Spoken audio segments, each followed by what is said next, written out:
Hello everyone and welcome to a quick video about the Researching the Rose event, which is going to run till October 4.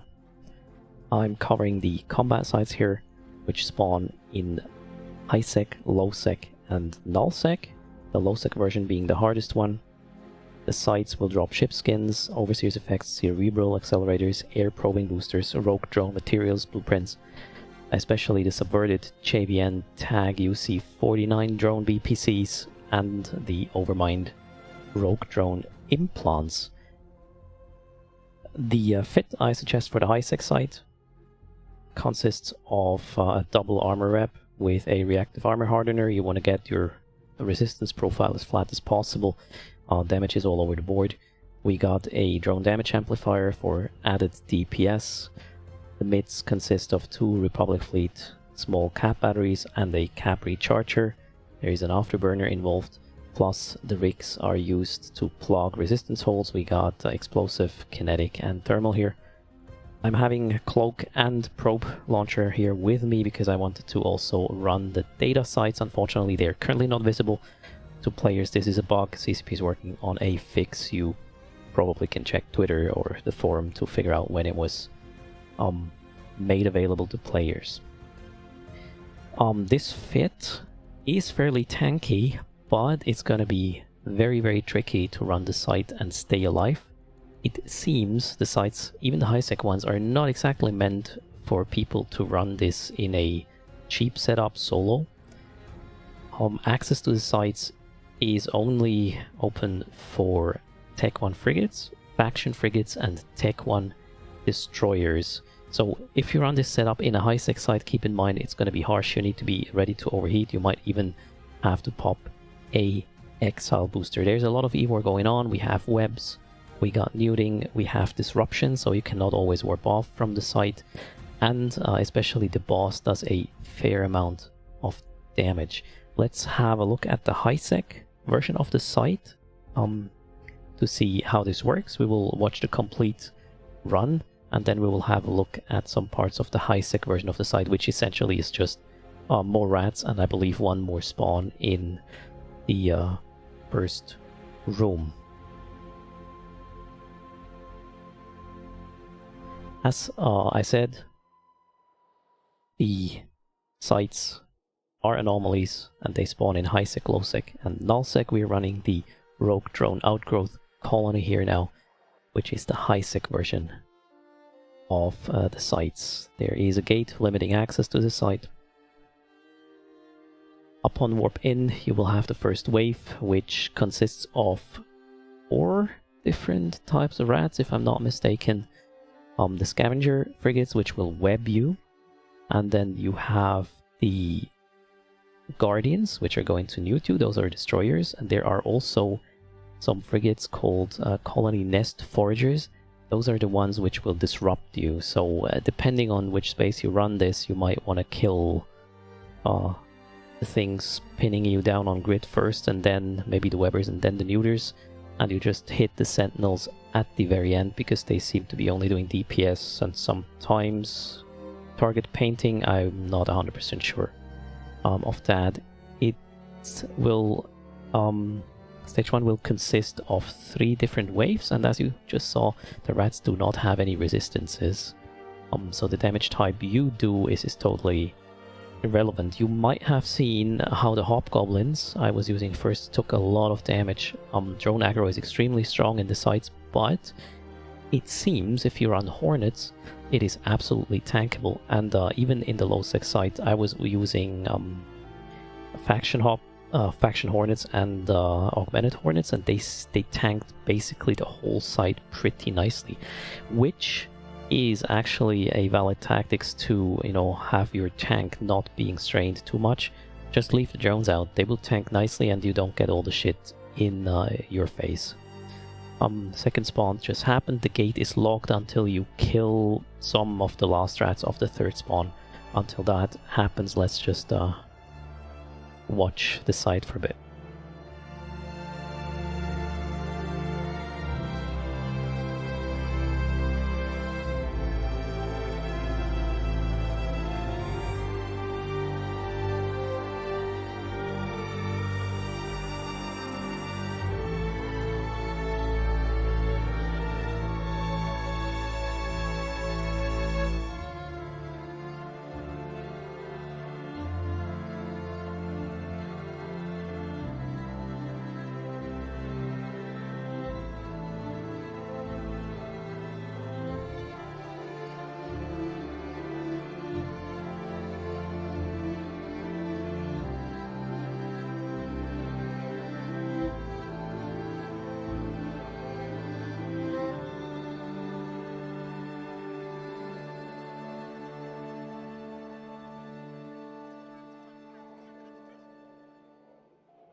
We got spawn number 3 before the gate activates. Same composition. The amount of rats, or the type of rats, can change, as in the amount of a certain type of rats can change. I had some which had very little neuters, and I had some spawns which had 10 neuters, even in high sec, which is pretty harsh. So be prepared for that one, and kill whatever priority you have to take in order to stay alive. This really depends on your setup and your skill level as well. Again, I suggest maybe bring a friend. The site becomes massively easier if you have a second vessel. So the damage is going to spread easily across drones, across 2 vessels, and you will just kill stuff much faster as well.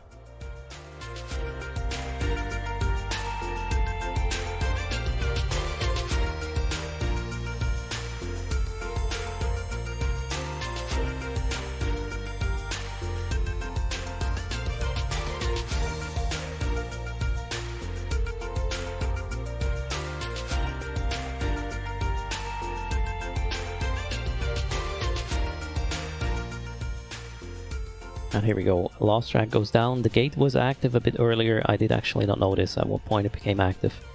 So hop in there as soon as possible. Obviously you need all disruptors gone. And then stage 2 happens, which is pretty much the same. Nice little drone structure there. Rogue drone structure, and you're presented with a wave. An initial one and then 2 more. I'm actually going to skip forward now a little bit to have the boss fight shown. So this is the last spawn, or the last wave, and you can see that even before all the rats from the last spawn were killed, the boss joined. I'm not 100% sure if this is a timer or just the amount of points you removed from grid from the previous wave, but the boss can actually spawn quite early. You will see that in the low sec run in a moment as well. And obviously you can see the boss does have resists here, and it does really hit you hard. It has web, it is going to nuke you, and it is going to disrupt you as well, so you can't really easily bail if you get into the range of the web. I believe it is around 12 to 15 kilometers, the web that is. Okay, and as for the loot, well, quick peek there, and that was the high sec site. Now let's have a look at the low sec run. Here we are. I will kind of skip fast forward a few times here and show you the key moments. The whole tactics is the same. There's just more vessels, and there seems to be one additional wave in the first room before the gate unlocks for room number 2. You can see there's I would say maybe 30% more, 30-40% more vessels that are gonna hit you. I was using a slightly modified fit. You will find that in the description, although I do not suggest to run it because, well, you will see how this is gonna end. The priorities for me here were really getting the webbers out of the mix so I can get a little bit of range, plus killing all the foragers so I don't get disrupted, because low sec people might pop in. Also, I did quite some descanning here, obviously, to make sure I bail in time if somebody arrives. The good thing here is you will see the people come in. There is no way a non-descannable vessel can enter the site, so you are safe. If you watch descan, you know what's coming and you can act accordingly. Now let's skip fast forward a little bit. This is the second wave in the first stage. We have the third wave, and we got the fourth wave in the first stage. Let's kill all of these, and after that the gate activates. We are in the second room, again presented with wave number 1. We're going to fast forward here as well, removing wave number 1. Wave number 2 spawns. Wave number 2 is being removed. We have wave number 3 spawning, and I'm gonna go a little bit further to show you the issue with the site, or why didn't really manage to kill the site. The boss actually already is about to spawn. As you can see, the boss is now on grid and is hurting us hard. Together with the things They're still on grid from the previous waves. The boss, well, made me use my exile booster and turn on the heat and everything. And well, let's just see what happens here.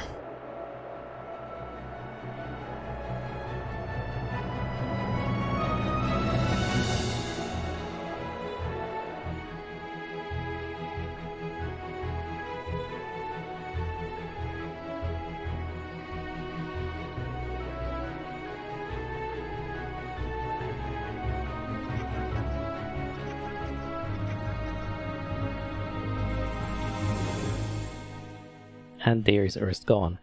The main issue here really was that there was a lot of additional stuff on grid. I was webbed and the boss had a very strong ult, so I eventually ran out of cap and couldn't tank it anymore. So especially for the low sec sites, if you want to solo this, you might need to bring quite a blingy setup in order to make this happen. I suggest you bring friends instead and run the site that way. And that being said, I hope you learned something in this video, and I'll see you next time. Take care.